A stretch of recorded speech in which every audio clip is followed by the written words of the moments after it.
Nara marabolo kɔnɔna ka kɛ ni sibiriru avril kalo tile 15 san 2023 sɔgɔma nɛgɛ kaɲɛ 8 waati tasuma donna Falu dugu dɔ la a bɛ fɔ min ma ko Kalabana ale ni Falu cɛ kilo 38 nin tasuma in bɔyɔrɔ ma dɔn nka a cɛni bonyana kosɛbɛ Jani Jariso ni ale ye Falu jeunesse ɲɛmaa ye ale tun bɛ kɛnɛ kan ye a bɛ ɲɛfɔli kan ɲɛ nin waleya in kan an ka dugu dɔ bɛ n'a bɛ ani Falu cɛ kilomètre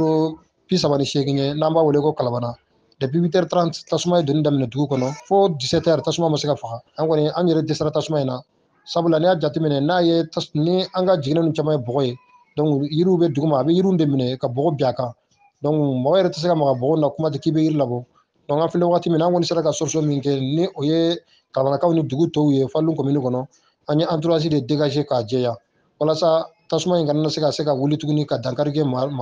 wɛrɛ la. U ka fɔ la tasuma in bɛ don waati min a y'a sɔrɔ fiɲɛ fanga kun ka bon kosɛbɛ o kama a ye sira sɔrɔ ni ka tiɲɛni caman don dugumɔgɔw. Tiɲɛni fanga bonyana kosɛbɛ balo fanfɛla tiɲɛni bonyana kosɛbɛ